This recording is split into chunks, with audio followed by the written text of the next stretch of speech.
Welcome back to news jet update. चलिए देखते हैं झारखंड की 25 फटाफट बड़ी खबरों को। इससे पहले आप झारखंड के किस जिले से न्यूज को देख रहे हैं हमें कमेंट बॉक्स में जरूर बताएं। साथ ही डेली अपडेट रहने के लिए आप हमारे चैनल को सब्सक्राइब कर बेल आइकन को दबाना बिल्कुल ना भूलें। पहली बड़ी खबर, सीएम की खतियानी जोहार यात्रा का दूसरा चरण 17 से। झामुमो महासचिव विनोद कुमार पांडे ने कहा कि खतियानी जोहार यात्रा का दूसरा चरण 17 जनवरी को कोडरमा से शुरू होगा। यात्रा का पड़ाव 18 जनवरी को गिरिडीह, 23 जनवरी को सिमडेगा, 24 जनवरी को पश्चिमी सिंहभूम, 31 जनवरी को सरायकेला खरसावां और 31 जनवरी को पूर्वी सिंहभूम में होगा। इस दौरान मुख्यमंत्री विभिन्न योजनाओं के लाभुकों से सीधा संवाद स्थापित करेंगे। वह जनसभा को भी संबोधित करेंगे और जिला स्तरीय उच्च समीक्षा के दौरान कानून व्यवस्था और योजनाओं की भौतिक प्रगति की भी समीक्षा करेंगे। दूसरी बड़ी खबर, 4-5 फरवरी को देवघर में रहेंगे गृह मंत्री अमित शाह। 4 व 5 फरवरी को केंद्रीय गृह मंत्री अमित शाह देवघर में रहेंगे।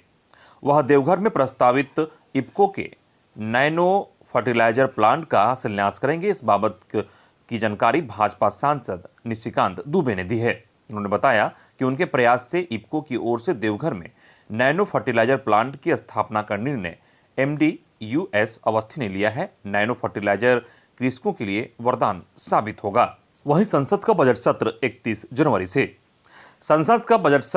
जनवरी से शुरू होगा। संसदीय मामलों के मंत्री प्रहलाद जोशी ने शुक्रवार को बताया कि बजट सत्र का पहला चरण 31 जनवरी से 14 फरवरी तक होगा। वित्त मंत्री निर्मला सीतारमण 1 फरवरी को बजट पेश करेगी। वहीं दूसरा चरण 12 मार्च से 6 अप्रैल तक चलेगा। अगली बड़ी खबर, संविदा कर्मियों की सेवा शर्तों में सुधार की प्रक्रिया शुरू। झारखंड सरकार के अंतर्गत स्वास्थ्य विभाग के अधीन संविदा पर कार्यरत कर्मियों के लिए अच्छी खबर है।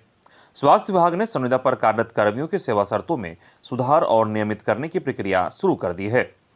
स्वास्थ्य विभाग के उप सचिव ध्रुव प्रसाद ने राष्ट्रीय स्वास्थ्य मिशन झारखंड के अभियान निदेशक को इस बाबत पत्र लिखकर संविदा प्रशासनिक सुधार और राजभाषा विभाग ने 13 नवंबर 2020 को निर्देश जारी किया था। इसके आलोक में राज्य सरकार के अंतर्गत स्वास्थ्य विभाग के अधीन विभिन्न कार्यालयों व स्वास्थ्य संस्थानों में नियमितीकरण किया जाना है।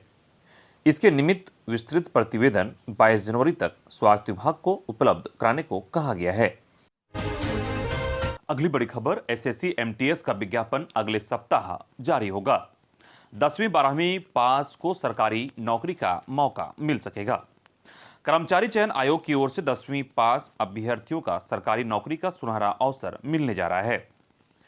एसएससी मल्टी टास्किंग स्टाफ की भर्ती परीक्षा 2022 का नोटिफिकेशन अगले सप्ताह 17 जनवरी 2023 को जारी किया जाएगा। एसएससी एमटीएस 2022 परीक्षा में आवेदन करने को इच्छुक अभ्यर्थी नोटिफिकेशन जारी होने के बाद आयोग की वेबसाइट ssc.nic.in पर ऑनलाइन आवेदन कर सकेंगे। एसएससी एमटीएस के लिए आवेदन योग्यता 10वीं पास रखी जा सकती है। हालांकि अभ्यर्थियों को आधिकारिक नोटिफिकेशन जारी होने का इंतजार करना होगा। अगली बड़ी खबर किसानों से जुड़ी हुई है। 1 रुपया देकर आप 50,000 तक का कृषि ऋण माफ करा सकते हैं। किसान कृषि ऋण माफी के लिए केसीसी ऋण धारक किसानों को प्रज्ञा केंद्र बैंक शाखा बीसी के माध्यम से अपना केसीसी खाता, Aadhaar card, ration card, mobile number e-KYC कराना होगा। इसके लिए शुल्क के रूप में किसानों को 1 रुपये ही जमा करना होगा। जानकारी के मुताबिक प्रखंड कार्यालय में बीडीओ, प्रमुख, उप प्रमुख, मुखिया, जनप्रतिनिधि की उपस्थिति में जागरूकता रथ को हरी झंडी दिखाकर रवाना किया गया है। किसानों से अपील भी की गई है कि किसान क्रेडिट कार्ड माफी के लिए अपने निकटतम बैंक शाखा में जाकर किसान क्रेडिट कार्ड खाता, आधार कार्ड, राशन कार्ड एवं मोबाइल नंबर लेकर ई-केवाईसी कराएं एवं योजना का लाभ उठाएं। इधर सिविल सर्जन कार्यालय में सिविल सर्जन डॉक्टर अनंत कुमार झा को झारखंड अनुबंध पारा चिकित्सा कर्मी संघ के प्रतिनिधिमंडल ने ज्ञापन सौंपा है। कर्मियों ने बताया कि सौंपे गए ज्ञापन में एएनएम, जीएनएम संघ एवं पारा चिकित्सा कर्मी संघ के संयुक्त आह्वान पर 16 जनवरी को मुख्यमंत्री आवास का घेराव कार्यक्रम एवं 17 जनवरी से अनिश्चितकालीन हड़ताल पर चले जाने की जानकारी दी गई है। इसमें एएनएम, जीएनएम, एनएचएम कर्मी एवं पारा चिकित्सा कर्मी शामिल होने जा रहे हैं। अगली बड़ी खबर, स्नातक पास लोगों के लिए खुशखबरी, झारखंड में संविदा पर होगी शिक्षकों की बहाली। जानकारी के मुताबिक स्कूली शिक्षा एवं साक्षरता विभाग ने शैक्षणिक गुणवत्ता को बढ़ाने के लिए 80 उत्कृष्ट विद्यालय की शुरुआत कर रही है। इसमें शिक्षकों की बहाली के साथ इसके साथ ही राज्य के अलग अलग जिलों में मौजूद आदर्श विद्यालयों में भी शिक्षकों की बहाली होगी। आदर्श विद्यालयों में बहाली की प्रक्रिया शुरू कर दी गई है। दोनों ही कोटि के विद्यालयों में संविदा के आधार पर शिक्षकों की बहाली होगी। इसमें राज्य सरकार, केंद्र सरकार या यूजीसी से मान्यता प्राप्त कॉलेजों से स्नातकोत्तर में न्यूनतम 50% अंक होना अनिवार्य है। वहीं आरक्षित कैटेगरी के उम्मीदवारों के लिए 45% अंक अनिवार्य है। स्नातक प्रशिक्षित उम्मीदवारों को 26,250 रुपये, जबकि स्नातकोत्तर प्रशिक्षित उम्मीदवारों को 27,500 रुपये प्रति माह मिलेगा। अगली बड़ी खबर, झारखंड जैक बोर्ड ने विद्यार्थियों के लिए की 2 महत्वपूर्ण घोषणा। झारखंड अधिविद्य परिषद जैक की ओर से 8वीं बोर्ड की परीक्षा 2023 के लिए परीक्षा फॉर्म भरने की तिथि घोषित कर दी गई है। फॉर्म जैक की वेबसाइट www.jac.jharkhand.gov.in/जैक के माध्यम से ऑनलाइन भरा जाएगा। फॉर्म भरने की तिथि 16 जनवरी से 16 फरवरी तक निर्धारित की गई है। वहीं मैट्रिक इंटर परीक्षा 2023 में शामिल हो रहे वैसे विद्यार्थियों के लिए अच्छी खबर है जो अपने चयनित विषयों में बदलाव या संशोधन करना चाहते हैं। इसमें कहा गया है कि मैट्रिक के परीक्षार्थी 12 से 23 जनवरी के बीच विषयों में संशोधन या बदलाव कर सकते हैं। वहीं इंटर के परीक्षार्थी 13 से 24 जनवरी के बीच संशोधन कर सकते हैं। संशोधन 2 चरणों में ऑनलाइन मोड पर होगा। अगली बड़ी खबर, झारखंड में अब 11 माह के कॉन्ट्रैक्ट पर शिक्षकों की रखने की तैयारी। झारखंड के सरकारी स्कूलों में शिक्षकों के 95,897 पद खाली हैं। नियोजन नीति को हाईकोर्ट रद्द कर चुका है। इससे शिक्षकों की नियुक्ति प्रक्रिया पर विराम लग गया है। इसी बीच शिक्षा मंत्री जगन्नाथ महतो ने 50,000 पारा शिक्षकों की नियुक्ति करने की घोषणा की है, जबकि नई शिक्षा नीति में पारा शिक्षकों की नियुक्ति का कोई प्रावधान ही नहीं है। फिर पारा शिक्षकों की नियुक्ति कैसे होगी? जब इसकी जांच पड़ताल की गई तो स्कूली शिक्षा एवं साक्षरता विभाग ने पारा शिक्षकों की नियुक्ति का कोई प्रस्ताव ही तैयार नहीं किया है। इस संबंध में जब पूछा तो उन्होंने कहा कि जब तक नियुक्ति नियमावली नहीं बन जाती तब तक शिक्षकों की नियुक्ति का कोई और रास्ता तलाश रहे हैं। केंद्रीय विद्यालयों की तरह 11 महीने के कॉन्ट्रैक्ट पर शिक्षकों को रखने की योजना बना रहे हैं। हालांकि ऐसी नियुक्ति में भी आरक्षण रोस्टर का पालन किया जाएगा। ऐसे में राज्य के युवाओं को सरकारी स्कूलों में नियमित नियुक्ति के लिए अभी और इंतजार करना होगा। अगली खबर, सहायक अध्यापक संघ के मकर संक्रांति समारोह में अस्थायीकरण व पेंशन पर चर्चा। इधर रांची के नामकुम प्रखंड परिसर में सहायक अध्यापक संघ के प्रखंड अध्यक्ष अमर कुमार महतो के नेतृत्व में मकर संक्रांति एवं नववर्ष मिलन समारोह का आयोजन किया। इसमें कई बिंदु पर चर्चा की गई। इसमें सहायक अध्यापकों को अस्थायीकरण और रिटायर सहायक अध्यापकों के लिए पेंशन की मांग सरकार से करने पर चर्चा हुई। इस मिलन समारोह में दही चूड़ा गुड़ तिलकुट का लुत्फ उठाया गया। अगली बड़ी खबर, बीएड के 3rd राउंड काउंसलिंग का ऑनलाइन काउंसलिंग आज से। 3rd राउंड ऑनलाइन काउंसलिंग हेतु आवेदन दिनांक 14/1/2023 से शुरू किया जा रहा है, जो दिनांक 19/1/2023 को समाप्त होगा। 3rd राउंड ऑनलाइन काउंसलिंग में 42,454 तक सभी अभ्यर्थी प्राप्त CML रैंक वाले अभ्यर्थी आवेदन कर सकते हैं।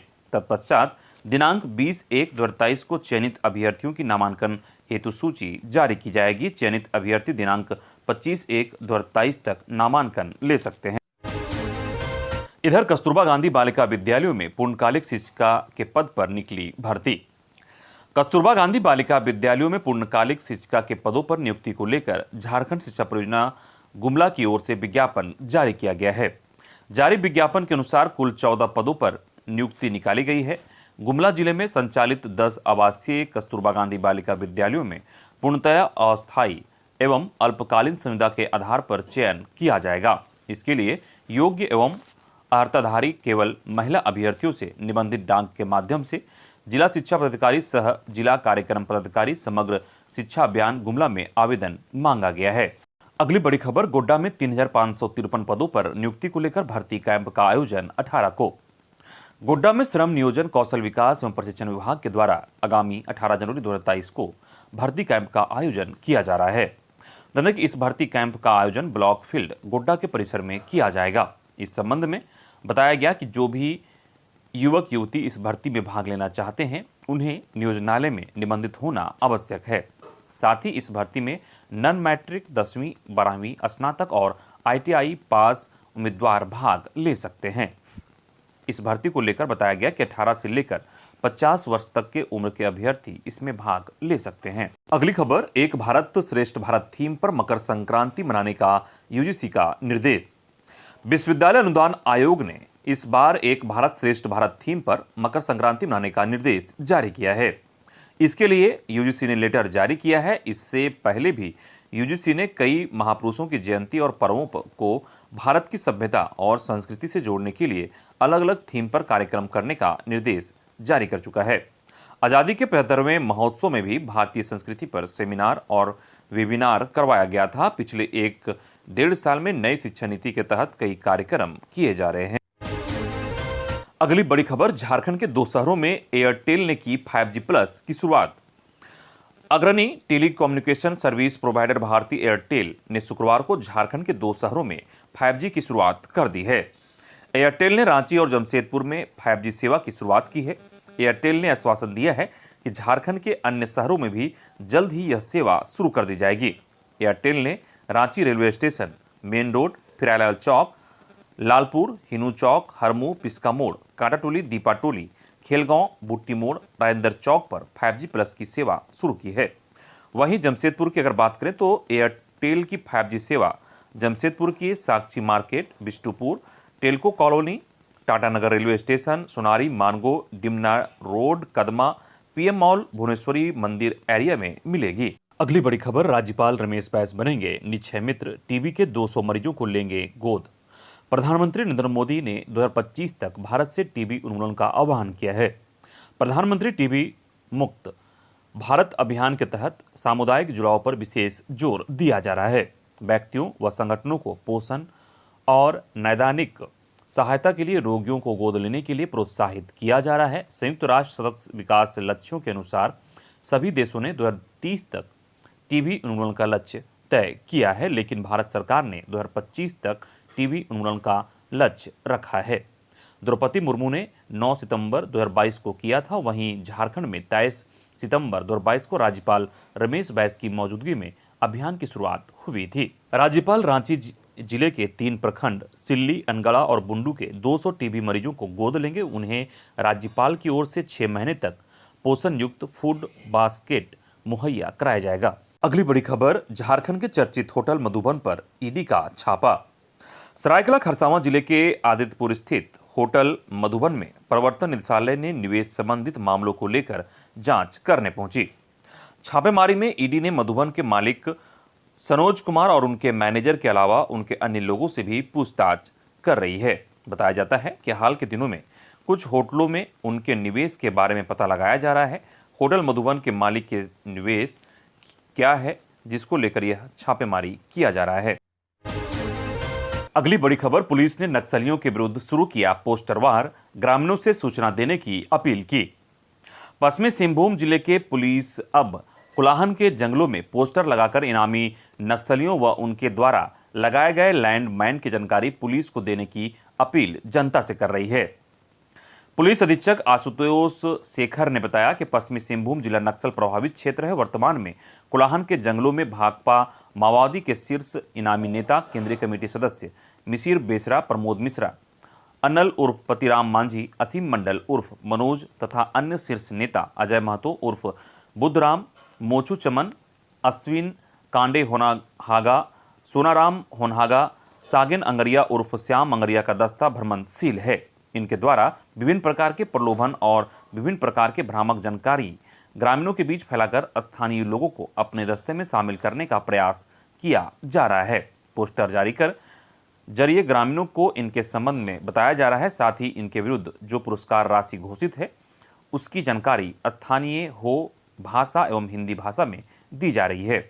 इधर सरना कोड को लेकर आशा लकड़ा का बड़ा बयान। कहा, हेमंत सरकार ने लोगों को छला, सरना कोड पर सभी से बात होनी चाहिए थी।